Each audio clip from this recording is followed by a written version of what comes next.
দেখতে চাই, আর তাই তুমি সবসময় হাসবে, মনের ভেতর থেকে সব দুঃখ কষ্ট বের করে দেবে। কিন্তু রাজকুমার, আমি কি করে আমার ভেতরের সব দুঃখ কষ্ট বের করে দেব বলতে পারো? আমি তো একজন মেয়ে, আর একজন মেয়ে তো মা হওয়াটাই বড় সার্থকতা। সেই সার্থকতাটা আমি এখনো পাইনি। মেয়েরা নাকি মায়ের জাত, আর সেই মেয়ে হয়ে আমি মা হতে পারলাম না। এখন আমি কি করে ভালো থাকবো বলতে পারো? আর তাছাড়া আমার কথা না হয় ছেড়ে দিলাম, তোমার তো অধিকার আছে বাবা ডাক শোনার, আর সেই অধিকার থেকে আমি তোমাকে বঞ্চিত করতে পারি না। ফুলকুমারী, শুধু শুধু এত ভাবছো তুমি। তোমাকে কোনো অধিকার থেকে বঞ্চিত করিনি। আর তাছাড়া আমাদের সন্তান এখন পর্যন্ত হয়নি, তাতে কি হয়েছে? বিধাতা চাইলে আমরা তো সন্তানের মুখ দেখতেই পারি। তাই বলছি, এত কষ্ট না পেয়ে বিধাতার উপর ভরসা রাখো।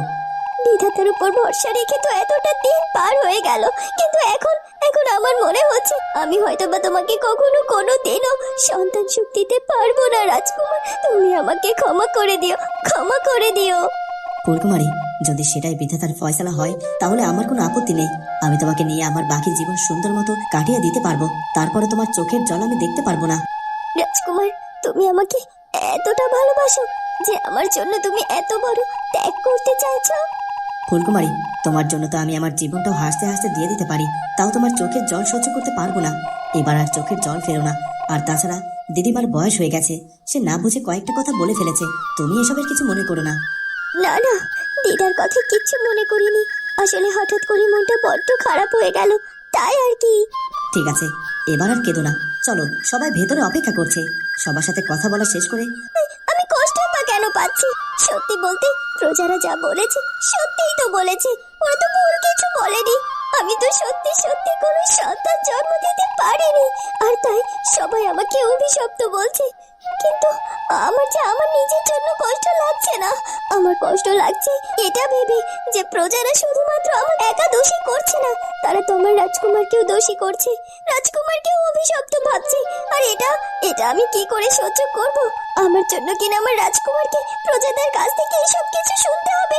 না না না, এই সব কিছু এভাবে মেনে নেওয়া যায় না।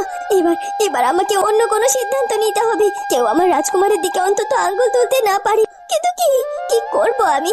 হে বিধাতা, আমি জানি না আমার এখন কি করণীয়।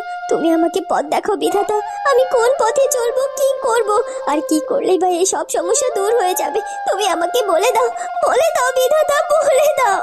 রাজ্যের সবাই মিলে এক নতুন সিদ্ধান্ত নিয়েছে, আমার রাজকুমার চন্দ্রকুমারকে পুনরায় বিবাহ দেওয়ার। সত্যিই তো সবাই ঠিক সিদ্ধান্ত নিয়েছে।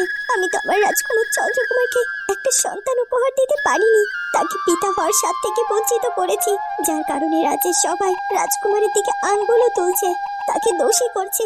কিন্তু এই সব কিছুর দোষ তো আমার, আমি ব্যর্থ হয়েছি তাকে সন্তান উপহার দিতে। আর তার জন্য আমার রাজকুমার কেন কথা শুনবে? তাই সবাই মিলে যে সিদ্ধান্তটা নিয়েছে সেই সিদ্ধান্তটাই সঠিক। অনেক বড় ভালো সিদ্ধান্ত নিয়েছে তারা। আমি আমার রাজকুমারকে সন্তান দিতে না পারলেও তাকে পুনরায় বিবাহ দিলে সে নিশ্চয় সন্তানের পিতা হতে পারবে, আর আমি এবার সেটাই করব। প্রয়োজনে আমি নিজে রাজকুমার চন্দ্রকুমারকে পুনরায় বিবাহ দেব। কিন্তু আমার রাজকুমার তো কিছুতেই দ্বিতীয় বিবাহর কথা ভাবতেই পারছে না।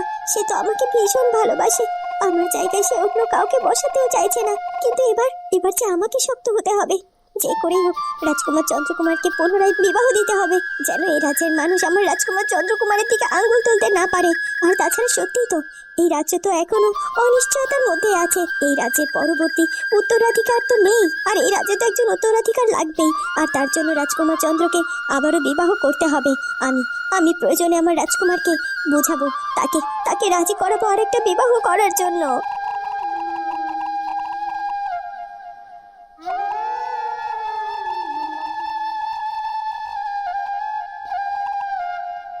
রাজকুমার, আসতে পারি?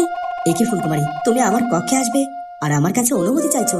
আর তাছাড়া এটা তো শুধুমাত্র আমার কক্ষ নয়, এটা তো তোমারও কক্ষ। না না রাজকুমার, এটা আপনার কক্ষ। আমি আপনার স্ত্রী হিসেবে এই কক্ষে থাকার অনুমতি পেয়েছিলাম।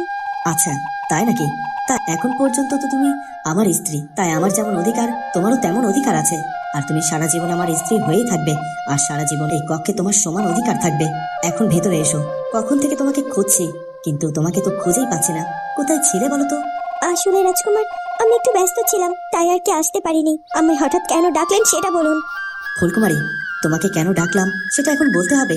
এখন কতটা রাত হয়ে গেছে, এখনো তুমি ঘুমাতে আসছো না। তাই আর কি দাসীকে দিয়ে ডাকতে পাঠালাম। কখন থেকে তোমার জন্য অপেক্ষা করছিলাম।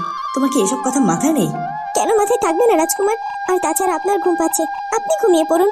আমার কিছু কাজ আছে, আমার সব কাজ শেষ হলে তারপর আমি ঘুমোবো। এ কি ফুলকুমারী, তুমি এভাবে কথা বলছো কেন? কি হয়েছে কি? তোমার তোমার শরীর খারাপ করেছে নাকি? কেন, কিভাবে কথা বলছি আমি আপনার সাথে? ও আচ্ছা, আপনার সাথে তো এভাবে কথা বলা যাবে না। আপনি তো আমার এই রাজ্যের মহারাজ। আপনার সাথে কথা বলতে গেলে তো আমাকে কুর্নিশ করে কথা বলতে হবে, তাই তো? আমার ভুল হয়েছে আপনার সাথে এভাবে কথা বলার। আমায় ক্ষমা করে দেবেন।